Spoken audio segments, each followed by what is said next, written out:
자, 여러분, 우리가 이제 가장 마지막 시간을 이렇게 맞이하였습니다. 이 새해 가운데서 여러분들이 어떤 마음을 가지고 지내셨습니까? 그리고 여러분들은 어떤 일들을 이렇게 경험하셨습니까? 여러분, 우리가 여러분들이 너무나 잘 아시다시피 우리의 결심이 너무나도 연약하고 부족하기 때문에 아마도 여기에서 앉아 계신 여러분들도 계획하신 것들 가운데서 얼마나 이뤘는지를 하나님께 생각할 때 참 이렇게 부끄럽고 연약한 것들이 많이 있으라고 생각합니다.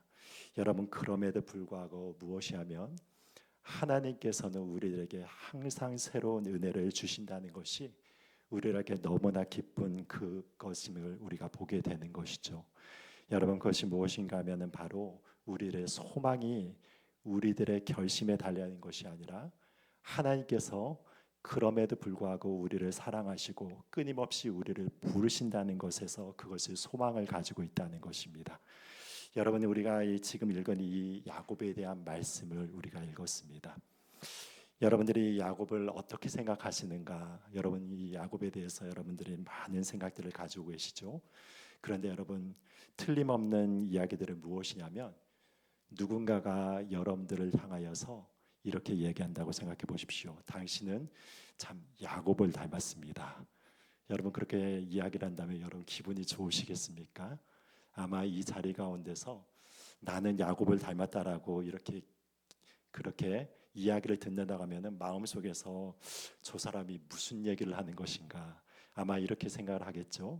그만큼 무엇인가 하면은 이 야곱의 생애는 여러 가지 불완전함이 참 많았던 사람이고, 그리고 또한 그 자기의 꾀가 많았던 사람이고, 하나님 앞에서 성실하지 못했던 그런 속임수를 많이 가지고 있었던 그 사람인 것을 보게 되는 것이죠. 여러분, 그럼에도 불구하고 야곱이 받은 축복을 보면은 어떤 축복을 받았습니까? 하나님의 택한 그 백성을 무엇이라고 칭하고 있습니까? 이 성경에서는 분명히 이스라엘이라고 칭하고 있죠.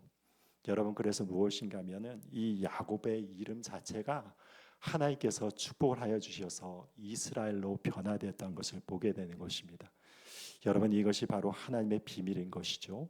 그것이 무엇이냐 하면은 하나님께서 택하신 백성을 여러분 아브라함의 자손이라고도 이야기를 하지 않으시고, 이삭의 자손이라고도 이야기를 하지 않으시고, 하나님의 온전한 택한 백성들을 어떤 자손이라고 얘기하고 있습니까?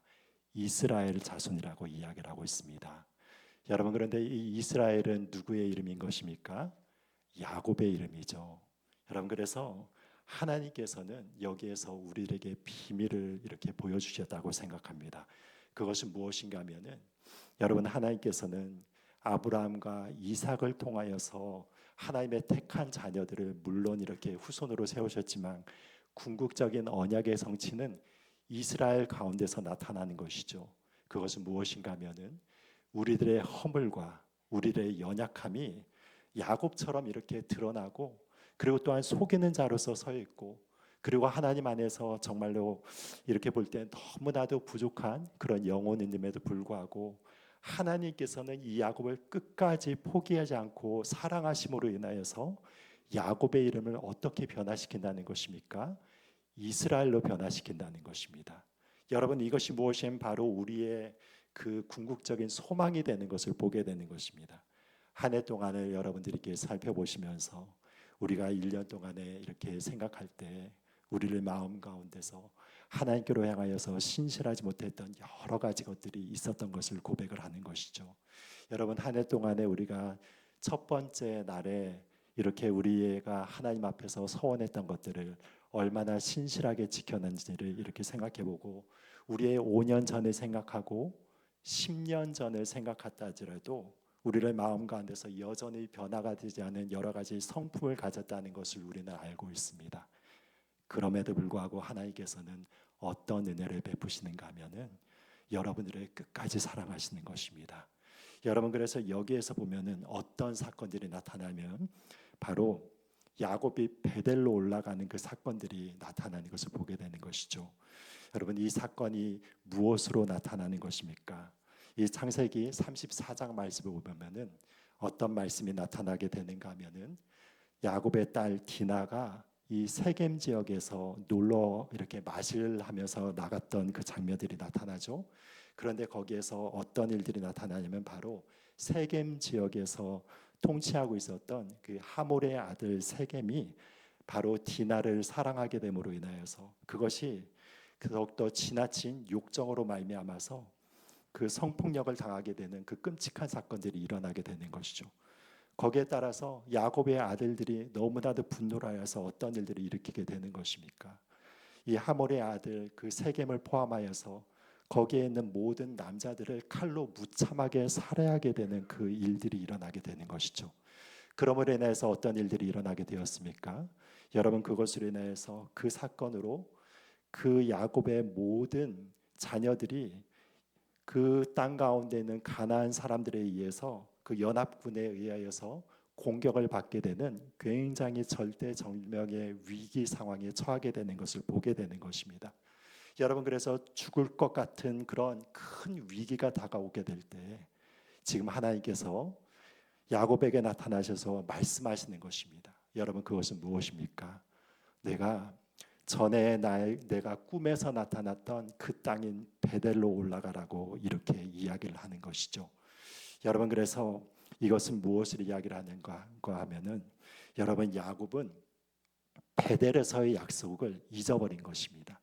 베델 가운데서 하나님께서 나타나 주셔서 그 절체절명의 위기 가운데서 자기의 그 집을 떠나서 이제 털레털레 가면서 광야 가운데서 쓸쓸하게 그 땅 가운데서 정말로 눈물을 흘리고 있었을 때 하나님께서 나타나 주셔서 내가 너와 함께 하겠다고 약속을 하시고 너와 더불어서 약속한 것을 이루기까지는 너와 끝까지 함께 하겠다고 얘기를 하면서 너는 분명히 이 땅으로 돌아오게 되리라고 하나님께서는 약속을 하셨습니다.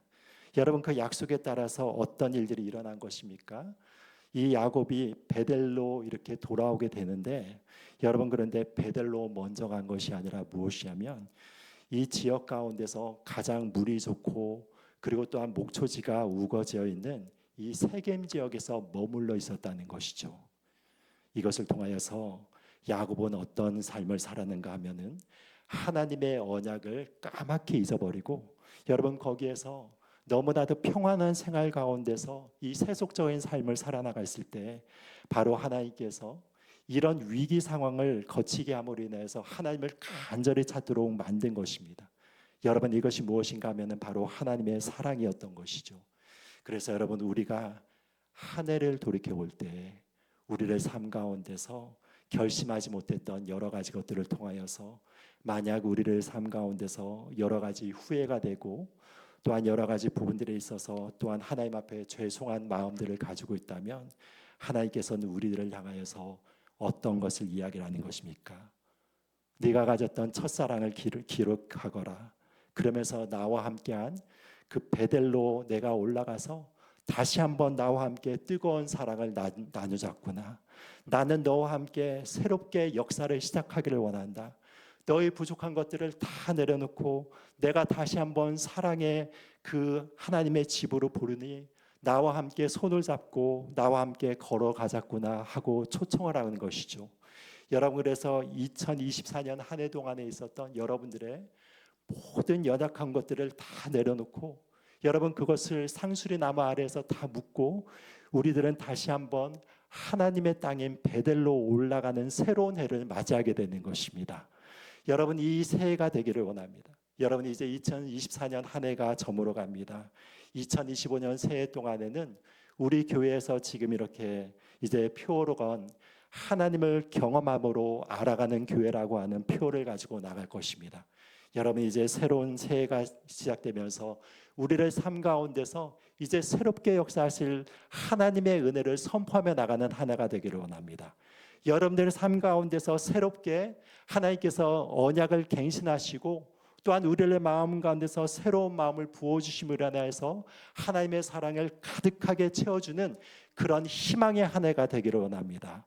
여러분, 그런 희망의 한 해가 되기를 예수 그리스도 이름으로 축원드리고 우리가 한 마음과 한 뜻이 되어서 베델로 올라가서 주님의 영광스러운 보좌 앞에 나가서 주님께서 허락하여 주시는 축복을 누리는 그런 새로운 한 해가 되기를 예수 그리스도로 축원을 드립니다. 우리 다 같이 기도하겠습니다.